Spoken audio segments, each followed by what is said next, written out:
Yeah. Yeah, good.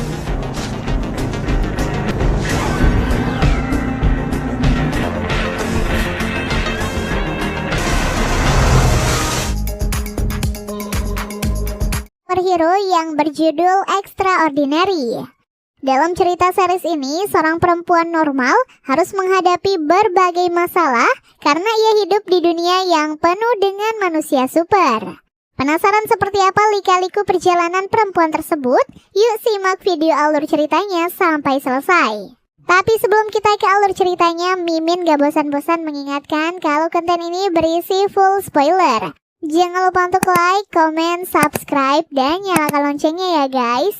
Tanpa berlama-lama lagi, yuk langsung aja kita ke alur ceritanya. Pada suatu hari, seorang perempuan bernama Jen menjalani wawancara pekerjaan. Di momen ini, Jen diwawancarai staf yang memiliki kekuatan super untuk membuat lawan bicaranya selalu berkata jujur. Lantas selama wawancara berlangsung, Jen mengakui bahwa ia adalah perempuan yang egois, kurang percaya diri, dan kurang berambisi. Lebih jauh lagi, Jen ternyata tidak memiliki kekuatan super, dan ia juga merasa tidak memiliki keistimewaan sebagai manusia normal. Adapun motif Jen untuk bekerja di perusahaan itu bukan karena berminat, tetapi karena murni ingin mencari penghasilan. Setelah wawancaranya berakhir gagal, Jen akhirnya pergi ke suatu tempat. Di tengah perjalanan Jen, kita diperlihatkan bahwa setiap orang dewasa di dunia itu memiliki kekuatan super sejak berusia 18 tahun. Namun anehnya, Jen tak kunjung mendapatkan kekuatannya meskipun ia kini sudah berusia 25 tahun. Pada malam harinya, Jen menghabiskan waktunya bersama teman dekatnya yang bernama Luke. Dalam kesempatan ini, Jen mengabari bahwa adiknya yang bernama Andy akan mengadakan pesta ulang tahun ke-18, sehingga Jen berniat mengajak Luke untuk datang bersamanya. Namun ternyata Luke tidak berminat, sehingga ia akhirnya menggunakan kekuatan terbangnya untuk pulang. Di sisi lain, sahabat Jen yang bernama Carrie sedang menjalani pekerjaannya sebagai pegawai kantor pengacara. Nah, ternyata kekuatan Carrie adalah memanggil roh dan membuatnya merasuki tubuh Carrie untuk sementara waktu. Sang bos pun biasa memanfaatkan kekuatan Carrie untuk mengurus pembagian warisan milik orang yang sudah meninggal. Keesokan harinya, Jen pulang ke apartemennya dan menemukan Cash dalam kondisi memakai kostum superhero yang memalukan. Nah, sedikit informasi aja ya guys. Cash sebenarnya adalah pacar Carrie dan mereka berdua tinggal di apartemen yang sama dengan Jen. Tak tahan dengan komentar negatif Jen soal kostumnya, Cash akhirnya menggunakan kekuatannya untuk memutar waktu sehingga ia akhirnya berhasil mencegah kejadian memalukan ini. Setelah itu, Cash berjalan-jalan bersama Carrie dalam suasana yang tentram. Di tengah momen romantis ini, mereka harus menghadapi penjahat yang mengincar uang mereka. Meski pelaku memiliki kekuatan untuk membuat tubuhnya tidak kasat mata, namun Cash berhasil menyerang pelaku dan langsung kabur bersama Carrie. Di waktu bersamaan, Jen sedang menjalani kencan buta dengan seorang pria bernama Gordon. Sebagai perkenalan, Jen berterus terang bahwa ia tidak memiliki kekuatan. Sedangkan Gordon memiliki kekuatan yang baginya memalukan, di mana ia bisa membuat orang merasa puncak kenikmatan seksual saat bersentuhan dengan tubuhnya. Karena kekuatannya itu, Gordon biasa mengenakan sarung tangan demi menghindari kejadian yang tak diinginkan. Setelah itu, Jen akhirnya memulai kencan mesra dengan Gordon. Malu dengan kekuatannya, Gordon pun berusaha sebisa mungkin agar tidak sampai menyentuh Jen. Gordon akhirnya memutuskan untuk menyudahi kencan itu karena ia merasa hubungannya dengan Jen takkan bisa berhasil. Lantas saat berkumpul dengan Carrie dan Cash, Jen sepakat memberikan nama Jizzlord untuk seekor kucing liar yang kini menjadi hewan peliharaannya. Waktu pun terus berlanjut sampai akhirnya Jen hadir di pesta ulang tahun adiknya yaitu Andy. Momen ini pun akhirnya mengungkapkan bahwa Jen dan Andy memiliki hubungan kurang baik karena ada konflik persaingan di antara mereka. Tak lama setelah pesta selesai digelar, Andy mendapatkan kekuatan supernya yaitu fisik yang sangat kuat.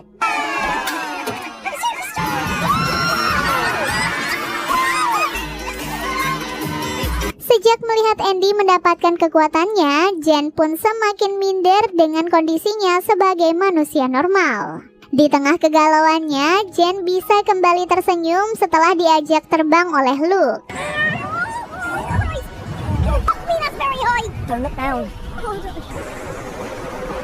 Sebagai orang yang menerima Jen apa adanya, Luke menyarankan Jen untuk mulai mencintai dirinya sendiri agar kehidupannya sebagai manusia normal bisa lebih positif. Namun sayangnya nasihat Luke belum bisa membuat Jen berbesar hati. Alhasil Jen akhirnya menghubungi ayahnya yaitu Martin, yang selama ini selalu bisa menenangkan Jen saat ia sedang stres. Yang mengejutkan, Martin ternyata sudah meninggal dan selama ini ia berkomunikasi dengan Jen melalui telepon dengan cara merasuki Carrie.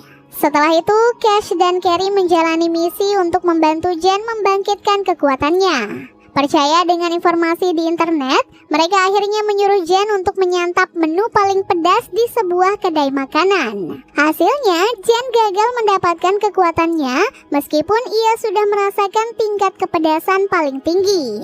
Demi menghilangkan rasa pedas ini, Jen akhirnya pergi ke supermarket dan meminum susu sebanyak-banyaknya.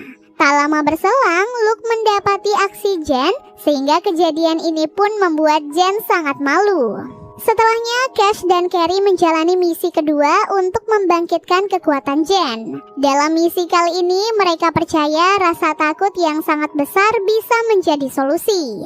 Alhasil, Carrie akhirnya mengantarkan Jen ke klinik dokter gigi karena selama ini Jen sangat takut dengan perawatan gigi. Setelah itu, dokter menemukan gigi Jen memerlukan banyak penambalan. Guna melancarkan proses penanganan, dokter akhirnya memberikan Jen obat penenang. Meski sudah menjalani perawatan yang membuatnya sangat takut, nyatanya Jen tak kunjung menemukan kekuatannya. Karena hal itu, Cash dan Carrie diam-diam mulai menjalankan misi yang ketiga. Singkat cerita, dalam misi ini Cash berpura-pura menjadi teroris yang menculik Jen dan memasukkannya ke dalam bagasi mobil. Jen lalu menghadapi situasi ini dengan santai. Alasannya, ia masih dalam kondisi setengah sadar karena efek obat penenang. Tak lama kemudian, Cash dan Carrie meluangkan waktunya untuk membeli makanan. Di tengah momen ini, mereka tak menyadari kalau mobil tumpangan Jen telah dipindahkan petugas ke lokasi yang lain. Lantas, begitu mengetahui masalah ini, Carrie akhirnya menghubungi Jen dan memintanya untuk mengaktifkan fitur berbagi lokasi. Singkat cerita, Cash dan Carrie berhasil menemukan mobil Jen. Sialnya, Cash gagal membuka bagasi karena ia tak sengaja menghilangkan kuncinya. Tak lama berselang, efek obat penenang akhirnya menghilang, sehingga Jen langsung ketakutan saat mendapati dirinya terjebak di dalam bagasi. Cash lalu berusaha membuka paksa bagasi secepat mungkin demi keselamatan Jen. Karena aksi Cash berujung gagal, Carrie terpaksa menghubungi Andy karena kekuatan fisik supernya bisa menjadi solusi. Setibanya di lokasi, Andy menegaskan bahwa ia hanya akan mau membuka bagasi jika Jen mau membuat pernyataan memalukan sesuai keinginan Andy. Meskipun sangat kesal pada sikap Andy, Jen akhirnya rela mengesampingkan harga dirinya agar ia bisa cepat keluar dari situasi ini. Sejak insiden tadi, Jen mulai tidak memusingkan masalah kekuatan supernya yang tak kunjung muncul. Lantas saat berada di apartemen, Jen menemukan fakta mengejutkan bahwa Jizzlord kucing peliharaannya ternyata adalah seorang pria.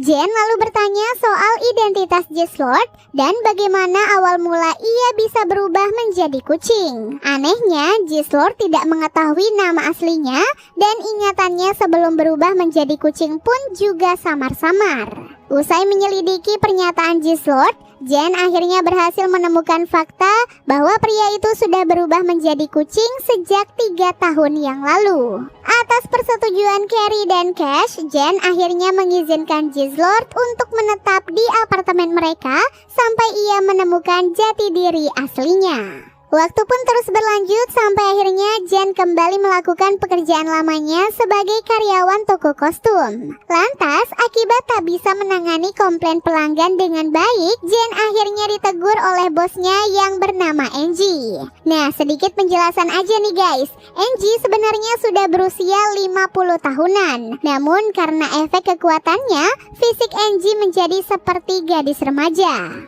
Saat memberikan banyak masukan untuk Jen, Angie merasa Jen memiliki potensi besar sebagai karyawan. Untuk itu, Angie ingin Jen menggantikannya sebagai pengelola toko jika nanti Angie sudah tidak bisa bekerja lagi. Sementara itu, Carrie bertemu dengan seorang klien yang kita sebut saja dengan nama Travis.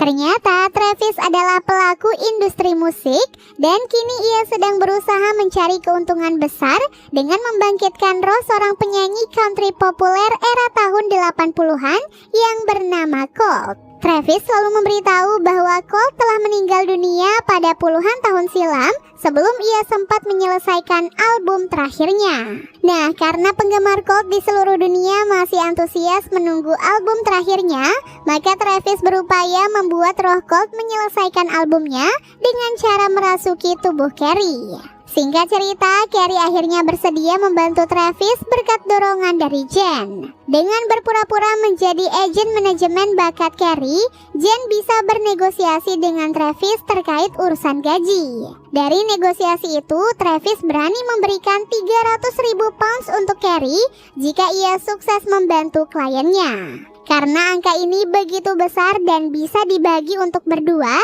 Jen dan Carrie akhirnya menyatakan sepakat. Menjelang proses rekaman album, Carrie menemukan lirik lagu yang ditulis Colt ternyata merendahkan kaum perempuan. Berkat dukungan Jen, Carrie akhirnya berani mengganti seluruh lirik lagu Colt agar tidak menimbulkan kontroversi.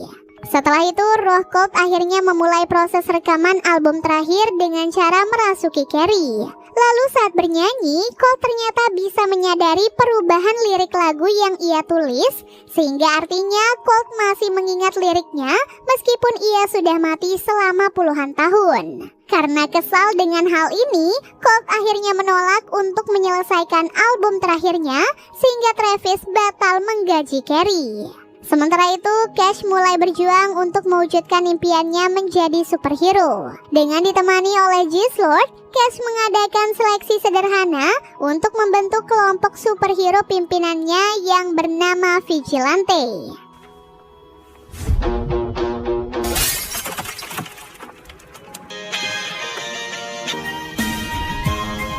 Not active all the time, but when it happens.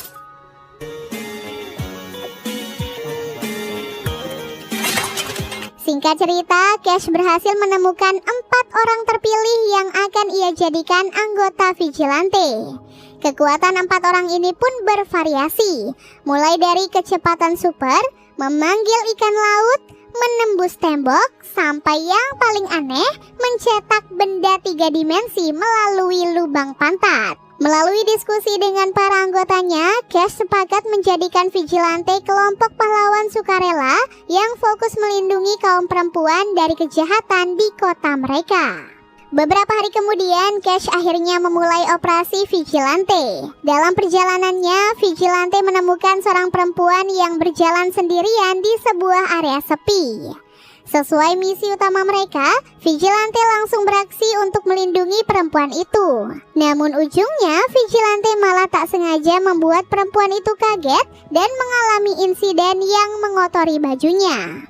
Setelah itu, Cash bersama tim superhero pimpinannya mendatangi sebuah rumah yang dicurigai menjadi tempat persembunyian penjahat. Atas perintah Cash, Ade akhirnya menggunakan kemampuannya untuk menembus tembok rumah dan membuka pintu itu dari dalam. Lantas di tengah aksinya, pantat Ade terjebak di dalam tembok karena tembok itu ternyata lebih tebal dari perkiraannya. Sialnya lagi, Ade tak bisa mengatasi masalah konyol ini karena ia sudah kehabisan tenaga untuk menggunakan kekuatannya. Cash akhirnya memutuskan untuk menunggu Ade sampai ia bisa keluar dari tembok, sedangkan para anggota Vigilante lainnya berpencar untuk melanjutkan operasi. Selang beberapa menit, Cash dihubungi oleh anggotanya bahwa rekan setim mereka membuat keributan di tempat umum. Demi mencegah masalah yang lebih besar, Cash akhirnya terpaksa meninggalkan Ade dan langsung pergi ke lokasi kejadian. Sesampainya di tujuan, Cash langsung menggunakan kekuatannya untuk memundurkan waktu dengan maksud untuk mencegah keributan. Sayangnya, kekuatan maksimal Cash hanya bisa sampai kembali ke waktu saat keributan itu baru dimulai. Dan meskipun Cash sudah berulang kali berusaha memundurkan waktu lebih jauh, hasilnya ternyata tetap sama saja. Cash akhirnya melarikan diri begitu mengetahui kalau ia akan diserang karena ulah rekan setimnya. Sementara itu, Jen memeriksakan Jislord ke seorang dokter hewan yang bernama Wender. Nah, sedikit penjelasan aja nih guys. Wender mampu mendengarkan isi pikiran setiap hewan yang ada di dalam kliniknya. Karena sebagian hewan memiliki pikiran negatif yang sangat mengganggu, Wender terkadang menutup telinganya dengan headphone dan mendengarkan musik demi mendapatkan ketenangan. Lantas, dengan alat pendeteksinya, Wender menemukan sebuah microchip khusus hewan peliharaan di dalam tubuh Jislord. Setelah data microchip ini ditelusuri, ditemukan informasi tentang alamat dari seorang pria bernama David yang diduga menjadi pemilik asli Jislord saat ia sudah berubah menjadi kucing. Di akhir pemeriksaannya, Wender menyatakan bahwa Jislord mengalami hilang ingatan jangka panjang karena efek transformasinya menjadi kucing. Demi membantu Jislord menemukan jati dirinya, Jen akhirnya pergi ke rumah David. Namun sesampainya di tujuan, Jen mendapati kalau David belum lama ini telah meninggal dunia. Saat masih berada di rumah David, Jislord tak sengaja menemukan seekor anjing bernama Tito yang sering berseteru dengannya semasa ia menjadi kucing di sana. Demi mencari tahu masa lalu Jislord, Jen akhirnya membawa Tito ke Dr. Wender. Usai mendengarkan isi pikiran Tito, Wender menyampaikan bahwa anjing itu hanya akan mau membantu Jislord mencari jati dirinya jika ia diajak berpesta. Singkat cerita, Jen akhirnya membawa Tito ke sebuah tempat hiburan malam bersama dengan Jislord dan Wender. Selesai berpesta, Tito akhirnya memberitahu hal yang berhubungan dengan masa lalu Jislord sebagai kucing. Ternyata dahulu Tito biasa bertemu dengan Jislord saat masih menjadi kucing liar di sebuah gang. Sayangnya hanya informasi ini yang diketahui oleh Tito. Setelah itu, Wender melepaskan Tito karena anjing itu ingin bisa hidup dengan bebas. Meski sudah berusaha mencari petunjuk di lokasi yang sempat disebutkan Tito, pada akhirnya mereka tidak menemukan informasi soal nama asli Jislord maupun kehidupannya sebelum berubah menjadi kucing. Lalu saat merenung bersama dengan Jen, Jislord menduga bahwa identitas aslinya mungkin tak sebaik yang ia bayangkan. Oleh sebab itulah, Jislord kini mulai bisa menerima keadaannya yang sekarang dan siap kembali melanjutkan kehidupan barunya sebagai teman Jen. Beberapa waktu kemudian, Jen dan keluarganya mengunjungi SMA tempat dahulu Jen bersekolah. Andy, adik Jen, diketahui sedang menuntut ilmu di SMA yang sama. Nah, usut punya usut, saat itu SMA Jen akan segera menggelar acara pemberian penghargaan untuk murid berprestasi. Dan salah satu penghargaan itu akan diberikan kepada Andy karena ia diterima di sebuah universitas musik bergengsi.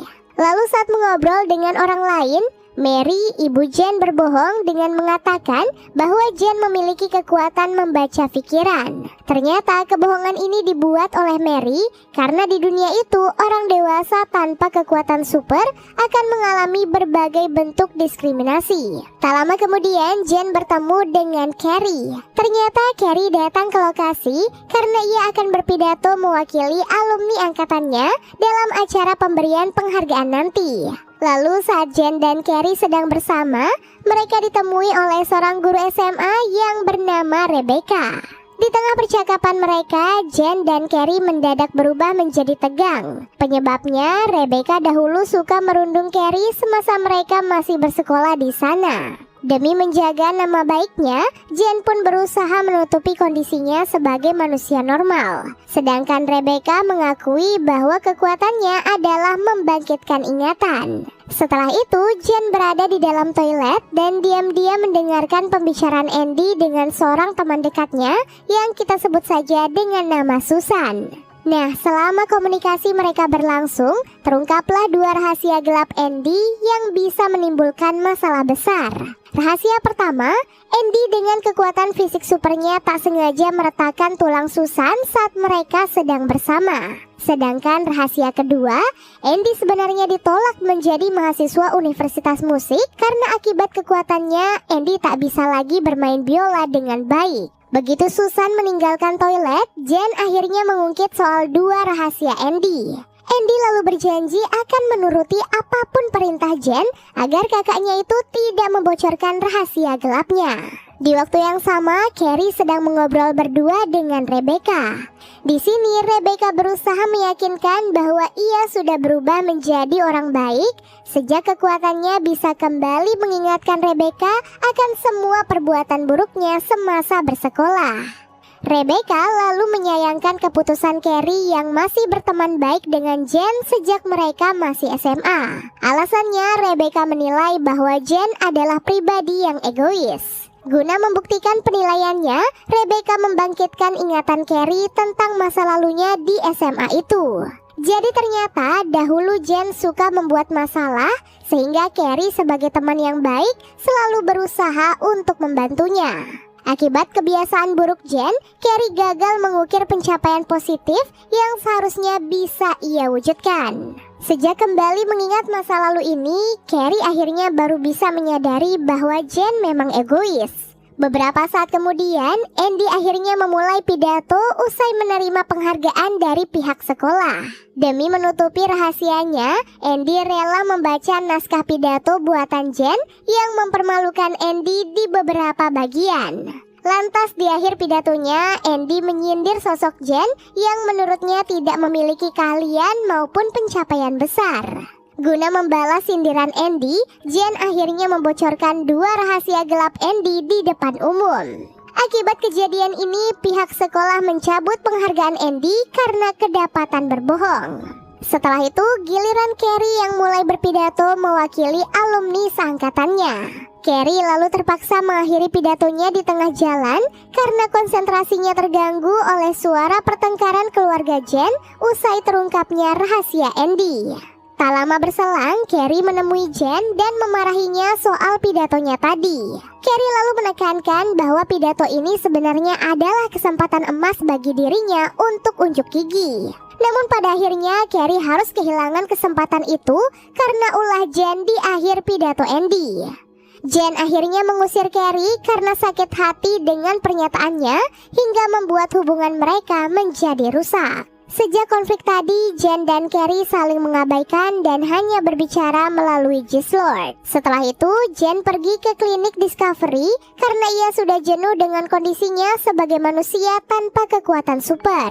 Lantas di tengah persiapan konsultasi, Jen berkenalan dengan seorang perempuan bernama Hannah. Sama halnya dengan Jen, Hannah berusia 25 tahun dan masih belum menemukan kekuatannya. Hannah lalu mengajak Jen mengisi formulir pasien di tempat lain yang lebih nyaman. Selama mengobrol di sana, Jen dan Hannah menemukan banyak kecocokan. Salah satunya mereka sama-sama membenci kekuatan super. Karena kecocokan ini, Jen dan Hannah bisa menjadi teman baik dalam waktu yang singkat. Setelah itu, Jen dan Hannah melihat seorang perempuan yang memiliki kekuatan mengubah gaya dan warna rambutnya secara instan. Demi menemukan kesenangan baru, Jen dan Hannah menjahili perempuan itu dengan cara memotong rambutnya. Namun di luar dugaan, perempuan ini mampu mengembalikan rambutnya seperti semula usai dijahili oleh Jen dan Hannah. Pada malam harinya, Jen dan Hannah berhasil menyusup ke dalam klinik Discovery saat tempat itu sedang sepi. Guna mengekspresikan kebencian mereka terhadap kekuatan super, Jen dan Hannah melakukan perusakan di fasilitas tersebut. Lantas di tengah momen ini, Hannah tiba-tiba berhasil mendapatkan kekuatan supernya, yaitu teleportasi. Hana lalu berjanji bahwa ia akan tetap berteman dengan Jen dan takkan meninggalkannya meskipun ia sudah menemukan kekuatan supernya.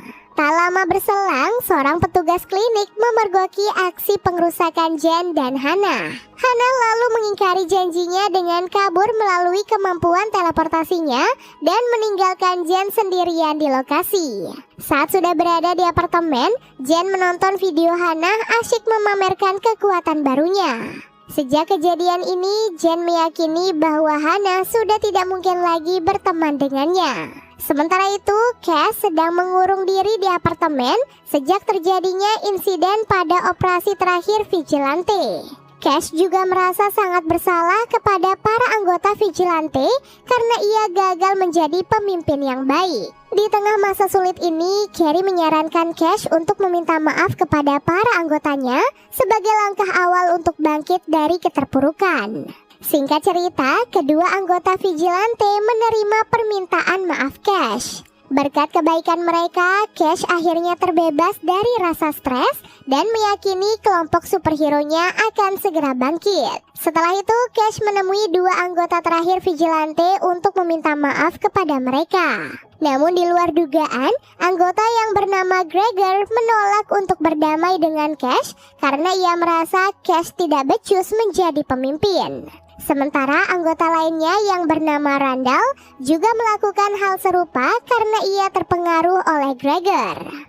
Gregor lalu menunjukkan kepada Cash bahwa ia sudah memiliki kelompok superhero sendiri. Bahkan Gregor juga menyindir kegagalan Cash di hadapan kelompok superhero barunya hingga membuat Cash merasa dipermalukan. Emosi dengan perbuatan Gregor, Cash akhirnya menantangnya untuk bertarung.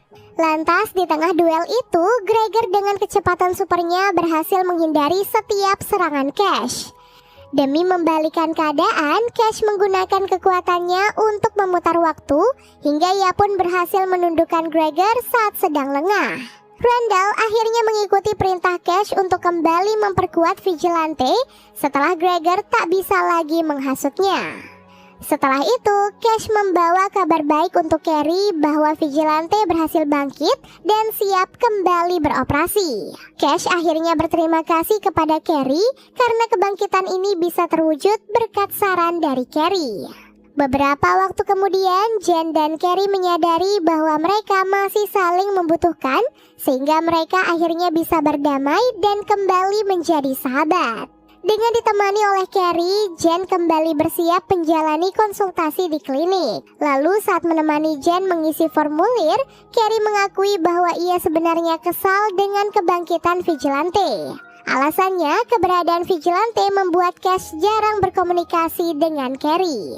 Keesokan harinya, Cash berdiskusi dengan semua anggota Vigilante di apartemennya. Demi meningkatkan pengaruh dan ketenaran kelompok superhero-nya, mereka kini berubah haluan dengan fokus memberantas kejahatan berat. Randall yang selama ini menjadi informan penjahat, akhirnya memberitahu lokasi transaksi narkoba yang bernilai besar. Dari sinilah Vigilante sepakat untuk berjuang menggagalkan transaksi. Sementara itu, Jen sedang bingung mencari modal untuk membiayai terapi pembangkitan kekuatan di klinik. Ternyata kesulitan ini terjadi karena Jen tidak memiliki bakat atau keahlian khusus, sehingga ia tak memiliki cara untuk menambah penghasilannya.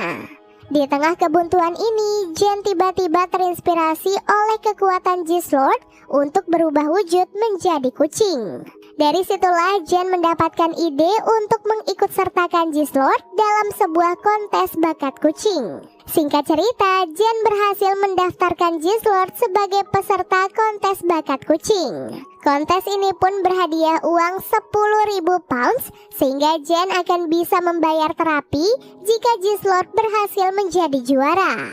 Lantas agar Gizlord bisa diterima sebagai peserta, Jen mengklaim bahwa kucingnya memiliki bakat menari. Padahal sebenarnya Gizlord sebagai kucing tidak memiliki bakat tersebut. Di tengah situasi ini, Jen baru mengetahui kalau Gizlord memiliki kepribadian dan kemampuan otak yang berbeda saat dalam wujud kucing. Inilah sebabnya Gizlord sama sekali tak memahami instruksi Jen selama proses latihan. Saat bingung menghadapi masalah ini, Jen mencoba menyimak pesan terakhir Jislord sebelum ia berubah menjadi kucing. Di sini, Jislord mengungkapkan bahwa ia masih ingin mencari jati diri aslinya.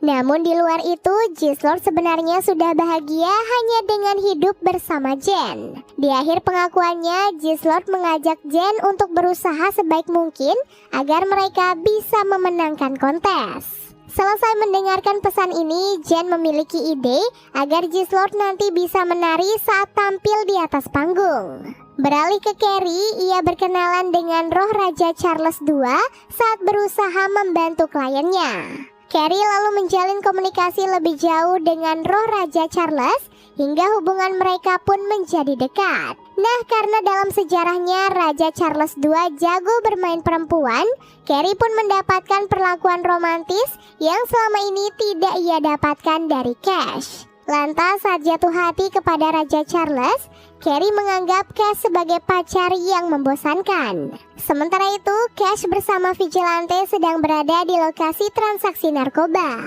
Lalu saat pelaku belum muncul, Vigilante bertemu dengan kelompok superhero pimpinan Gregor yang kini menjadi saingan mereka. Nah, ternyata Gregor bisa mengetahui lokasi itu karena sebelumnya ia sudah diberitahu oleh Randall. Beberapa menit kemudian, Vigilante dan kelompok superhero Gregor bersembunyi di tempat terdekat saat mereka mengetahui bahwa pelaku akan segera datang. Di tengah situasi ini, Cash dan Gregor berdebat untuk menentukan siapa di antara kelompok mereka yang pantas untuk menggagalkan transaksi tersebut.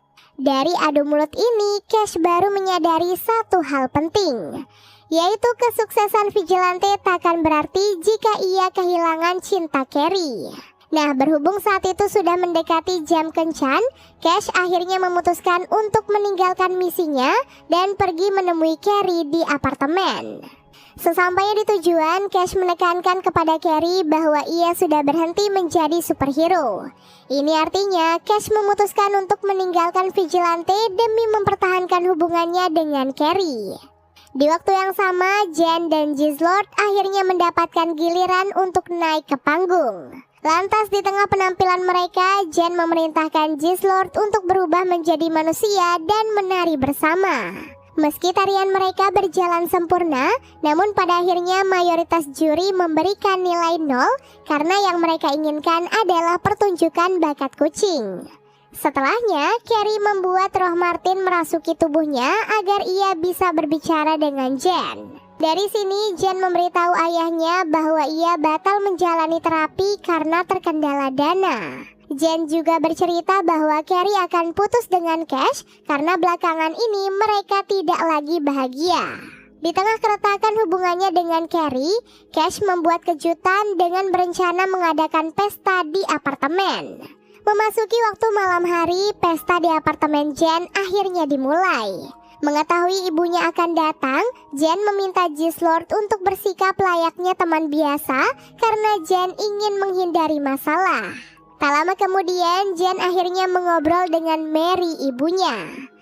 Dalam percakapan mereka, terungkap bahwa Mary menghadiri pesta karena ia kesal dengan sikap Andy yang belakangan ini suka mengeluh. Setelah itu giliran Jislord yang mengobrol dengan Mary. Di situ Jislord mengungkapkan bahwa Jen merasa dirinya tersingkir karena ia tidak memiliki kekuatan super.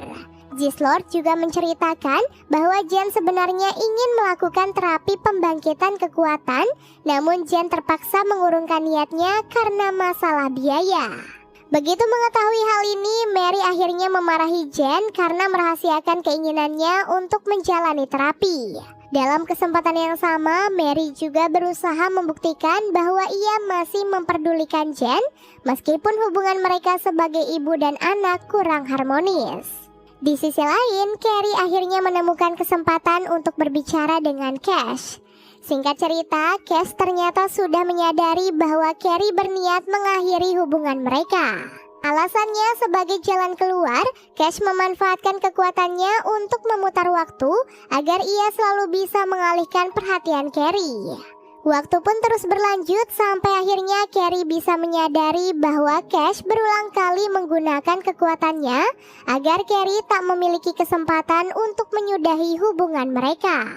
Carrie lalu baru mengetahui bahwa Cash bisa berkali-kali menggunakan kekuatannya dalam waktu berdekatan karena ia telah mengkonsumsi banyak minuman energi. Demi menghentikan kelicikan Cash, Carrie akhirnya membuang semua minuman energi Cash yang tersimpan di kulkas. Setelahnya, Carrie menemui Cash dan menegaskan bahwa mereka sebaiknya putus.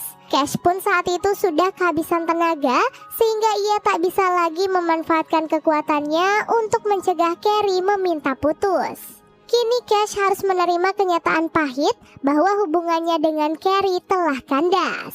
Kembali ke Jen, ia menemukan teman dekatnya yaitu Luke ikut menghadiri pesta.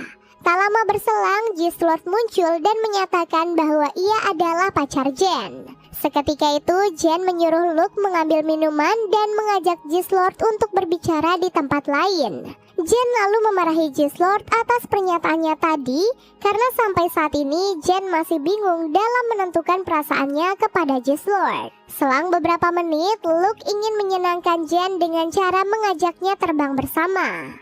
Lantas di tengah persiapannya, Luke mengejek Gist-Lord sebagai pria aneh dan menyarankan Jen untuk mencari pasangan yang lebih baik. Tersinggung oleh perkataan Luke, Jen meluruskan bahwa Gist-Lord sebenarnya adalah pria baik dan lucu, sehingga ia merasa senang saat bersamanya. Usai ditinggalkan oleh Jen, Luke berniat pergi dengan cara terbang. Namun entah mengapa Luke tiba-tiba tak bisa mengangkat tubuhnya ke udara, seolah-olah kekuatannya tak bisa digunakan. Setelah itu, Jen berhasil menemui Gist-Lord dan langsung mengakui bahwa ia ingin menjadi pacarnya. Dari sinilah Jen dan Gist-Lord akhirnya resmi menjadi pasangan. Saat sudah kembali ke apartemen, Jen mengumumkan hubungan asmaranya dengan Gist-Lord di hadapan Mary, Carrie, dan Garden. Di tengah suasana bahagia ini, Mary mengutarakan niatnya untuk memberi suntikan dana agar Jen bisa menjalani terapi. Namun begitu mengetahui biaya terapi sangat mahal, Mary pun akhirnya berubah pikiran. Tak lama kemudian, Garden yang selama ini memiliki penghasilan tinggi berkat kekuatannya, menjamin bahwa ia akan membantu membiayai terapi Jen. Keesokan harinya, Gist-Lord berbelanja di sebuah supermarket untuk mencari bahan kue yang dibutuhkan Jen. Gist-Lord lalu terkejut saat seorang anak kecil tiba-tiba menyatakan bahwa Gist-Lord mirip seperti ayahnya. Di waktu yang sama, ibu anak itu juga terkejut, menandakan bahwa mereka berdua adalah keluarga Gist-Lord. Dan series pun akhirnya selesai. Jadi itu dia guys, keseluruhan alur cerita series Extraordinary